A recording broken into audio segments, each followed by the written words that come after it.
film local la fin du monde côté ka ba journaux na 7e mairie wana na massa na ngai la dindosa du Chad donc tout ça là des émissions bongo donc tout ça là pena ba film na casse et le ba fin du monde ba le monde méchant na bosante joli ka Simba la sirène vrai Simba la sirène vrai chérie donc artiste a un talent bien na Fiston You donc Fiston You donc tout ça là des missions bien makambo bien bato wana tuna otangilo ya bato pena ba pangi batati et na ba réalité musu to kuta na on ba vie et comprendre ti zomona moi ça ko lingo mingi akopesa yo pena nyonso makanisi na yo pe apesi yo mais soki yo mobali oyo ko se ressaisir ti automatiquement le père de pati misusu pe ba regarder comment va saisir opportunité ou pas opportunité makasi soko opesa melayo opportunité makasi soko opesa melayo tandis que yo moko négligé babina sali pour ngani tanga masolo boucle. Merci chers téléspectateurs nini tolobaki awa penza eza danger pe ekozala danger mais tolobaki bino tolobano artiste danger pe artiste oyo apesaka goût oyo apesaka elengi artiste oyo nene penza oyo tobengi na sam gouvernement boyebani likeno ngai tozoba mwa pasteur na kati ya Belgique penza mwa mati moto ayo ebele moko penza. Bonjour Sam, voilà. Bonjour tout le monde, donc c'est ça. Bichot tout ça, comme ça là, donc ça n'a plus de médias. Donc sans médias, tu revives. Donc c'est ça. Le monde y a batapoto, penza bazobe na parti dans tout le faut y avoir artiste mon nene Sam. Mais le na yami pelo no bombeli barapoto pe na bana kin na qui mobimba pe mon mobimba o bazola na biso na oui donc et le robot mais la raté mais que ça andi na biloko na kati na biso donc eza et le ko za na kati na biso voilà donc il y a un bomba rakema et bimaka ya moko dans les vies vous comprendre au monde na vie ce que je tambola voilà vous en avez le kati na yo il y a un moko dans les déclencher et dans le monde dans balobi atteindre tout de lieu kanaka iti de se même pas mais ceux qui ont été mbunda kitoko et pas ba voisin de kanaka après de bien après na ndako zomi na ndako mais ebiti et na ndeni parce que nous ne kanaka te mais ils ont été mbunda kitoko chez eux on a vivre dans un monde gaulois mais soit côté na douche aye ma ba de ba fali poupa ma grand chanteur a beaucoup d'azali donc il y a une marque na douche c'est à côté na douche avec des inspirations dans Dieu vous monde mais ce que ça va m'appeler bien la douche mais au cas où nous tout le monde va na rentrer dans le temps wana na kata na kwa zoyoka c'est pas pour que nous ça me bien alors c'est pour appeler nje parfois pas yende longola mais moi ba exact et là on a beau mettre peuple congolais au bazali de la penza magazine na news et pas papa parti dans tous les all par les mères de nature vraiment et pas siko na émission bomeli ba congolais nini oyo bazola nayo na Lingala News omoni Lingala News uza émission aujourd'hui ba jeune ebele mais bato bazo comprendre vraiment voilà donc sur la raquette bon il est quoi bien ba vala na yesu ba yebaka ete donc ba comprendre la tête wana yesu après départ yesu ba comprendre tu vas na na zaki mishi vraiment Lingala News ezali émission moko efula bato bato fo ba fréquenter ngo bato ba ya ba kota ba passer la ba défiler na kati wana ba rejoindre yo moko boya malonga za wana vous comprendre c'est ça la vie moi je suis ça mes jeunes donc artiste comédien donc tout à fait donc présent les anges de Samuel donc la petit Aminanga Ismaël Intime les blocs noirs à partir les blocs noirs à partir de Hollande donc la petit Massanangai le Miguel les chèques à tourner nabi les hommes noirs en Bobana Kala les blancs Ismaël oui Kala wana mona ben je te kana koet wana Donc ça là le film le coup la fin du monde était que la journée na 7e rue voilà na massa na ngai la Dindosa du Chad. Donc tout ça là de mission bongo donc tout ça là pena ba film na makasi le cas la fin du monde dans le monde des méchants na bosante Jolie Simba la sirène vraie série donc artiste avec la talent bien la Fistoyu donc Fistoyu étape donc tout ça là de mission bien makambo bien bato wana tunaotangila bato pona bapangi batati voilà penza ndenge kaka na lobaki na bosani te mongo te epai ye moko vraiment mon vieux na États-Unis mon vieux Olivier oyo balobi ke vie moko azalaka na mawa bato vie moko ayebi kosolola na bapeti na ye vie moko ayebi kosolola bagénération nyonso vraiment napesi nyonso mbote oyo na États-Unis vraiment na mama na biso oyo ya papa na biso Olivier bino nyonso bambote na bana vraiment baleki na ngai nyonso nakobetela biso voilà il y a des fois on a constaté le moko epa basi ebi mona histoire na mona réalité que moi ça je vois un mobile donc bazala copain donc basangani sika moko ba vivre na bango copinage na bango mais on est salé la kati ya couple na bango mwasi aza kozala tout attaché na ba ex na ye mais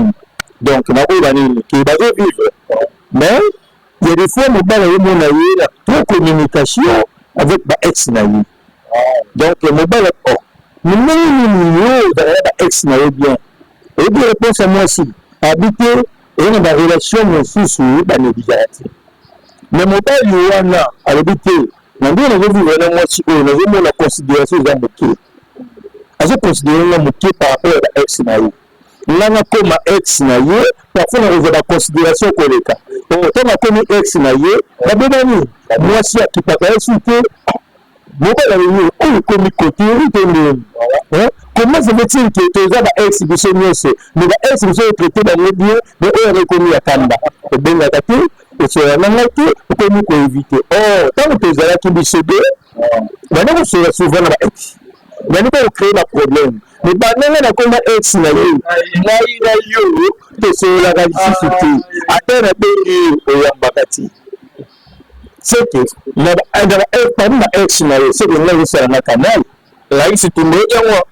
donc c'est ça la vie voilà donc eya na baréalité mosusu tokutana yango ya bavie ocomprendre te ozomona mwasi akoelingo mingi akopesa ye mpena nyonso makanisi na ye mpe apesi ye mais soki ye mobali oyebi kose ressaisir te automatiquement lopede ye ozomona yango ozomona mwasi oyo ya ndimi kovanda na mobali azoconsidere mobali il faut que ezolisa ya revanche mais soki ye okeye na ye patati patata automatiquement akosala ye ya milili mais bati lisusu mpe bayeba regarde kobaya basaisir opportunité opportunité makasi soki okopesamela ye opportunité makasi okopesamela ye tandis que ye moko onéglige yango eaboutir eloko malamu lisusu te tala kaka ozomona mwasi azwi makanisi alobi te ngai nde nazovivre na yo namoni yo eza na mobali na mwasi mosusu na ndako ngai namoni ke il faut quand même na éviter yo na mpe na nadia kozala mpe na mobali na nga ngai moko nakoki kozala deuxième ya moto mobali atuni yo question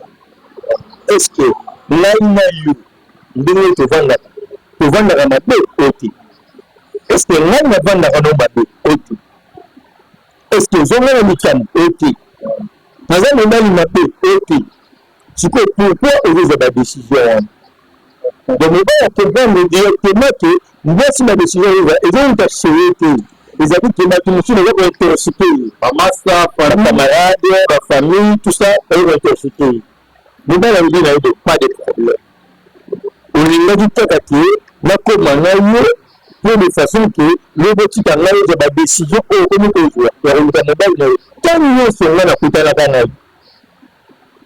ntango ngai nazalaka na yo ti ntango ngai nazalaka na yo te ozalaka yo moko na kuti yo moko mpona nini te ozwaka mobali oyo ya yo moko mpo bovivre na ye mais ntango ekomi ke ngai nakomi kovivre na ye okomi kolukoza mobali na yo moko ovivre na ye ça veut dire ke oza na décision oyo euti kati na yo te bon ça va kende osala vie na yo oza mobali mais après quelque temps okomi so oleki boni nakendeki boye nazeli boye nakendeki boye nazeli sozonga kopesa bambote oui siko intention ezani to mobali yango aboyi mpe mwasi yango na ndako te kasi yo mpe place yo okei omoni ndenge nini de wana point d'interrogation c'est ça la vérité ngai lobaka ke non bafille oza na mobali na ye ye okomona vie mobali oyo aza deya na mwasi na ye mobali wana akotikala kolongola mwasi na ye te mpo atya yo mais soki yo olingi mobali wana garde bandi na ye ozomona parce que soki olingi ovivre na mobali ya motu automatiquement il faut supporter ozomona il faut ozala na réserve ce n'est pas dit que oyo mobali wana il faut obligé ayongola oyo yo okuti mpo yo remplacer yo oyebi barelation oyo nini te bango baza na bawuti waki bazotondela mais ntango ozangi na place na yo yebaka déjà ozogarde bandi na yo automatiquement mobali akoconsidéré mais soki okomi koyebisa mobali longola ye mponga na kota wana automatiquement très bien mama na guerre mpo oyi place bawuta te ndetinga na chemin nzinga 25 ans d'expérience oyo penza banda 2001 ti lelo tozali ozosanti motu moko okota te mpona okabela nga na mwasi na nga rien eza lokola relation ya libala oyo nga na ndima makasi ezali ya Ismaël ya nsimba na Yegine Kapel donc foyer wana famille wana donc balingana ozosanti ke mwasi na mobali balingana bana communication donc bana lié moko fort ozomona donc soki ozovivre na mobali faut que ça y est bolingo vrai parce que basi mingi babosana biloko ke en réalité comme oyezana na mobali il faut faire baacte oyo ekopermettre yo mobali akoma na confiance na yo ozomona or soki yo ozomona kete mobali nyonso oyemba basi mosusu balobaka te mobali azali lokola bambwa soki yo moko mikomisi mokuwa te automatiquement bamibali baosakana na yo te automatiquement ntango ozozala na mobali mpo mobali ayeba valeur na yo il faut yo oyo kolakisa ye ndenge nini yo ezali malamu mpo ke mobali aprestation na yo mais ntango yo mobali deja bapela mabe oyosolola na bato oyo aomona osispi automatiquement oyononela confiance oyo akoki kopesa yo aregrete yo kaka likolo ndenge azomonela mais soki oke na sérieux nyonso kisérieuse nyonso automatiquement mobali oyo akomona mosala sérieux il faut eza mais ntango ozomona mobali asali baventure il faut oyeba nano baventure nini osalaki liboso mpo oyo azongisela yo c'est ça le problème ntango oyomenga motu aventurier est-ce que yo moko osalaka baventure te ntango yo elingani na mobali baventure nini ozosala soki ozosala baventure automatiquement mobali akoloba na yo te meyina oyo kotie na okumba eti donc eza bongo pasi aza aventure mais ntango olakisi bizaela malamu epa mobali yebaka automatiquement mobali aconsidéré akoin te nanga aosalasala boye na peti oyo apena zo peti ana makanisa bien ana comportement bien donc peti efona zana mais ntango yo olobiki te efona alakisa mobali na bisaela bien te automatiquement mobali ntango olobelele te po ana besoin amona kati amona mayambelele ozana na ye longomoka ndenge ezokee na ye nasuka nango oyo ezalaka yo moko te otambola na baventure yo moko bana na baventure ndenge tolobaki kaka non tozalaki na lider moko artiste sam oyo mpenza akanga monde oyo akanga mpenza RDC oyo akanga Afrique na batheatre oyo bacinema oyo andaki kosala des anges de Samuel oyo bandaki koteya bato ebele vraiment les anges de Samuel ebili kaka boye na marché ndenge nini bon na le grand journaliste yango fe lelo moko lelo bagroupe théâtral ekomi na difficulté makasi banda internet ekomi na bavitese mosusu tozomona baorchestre mingi ebetaki baaccompagnement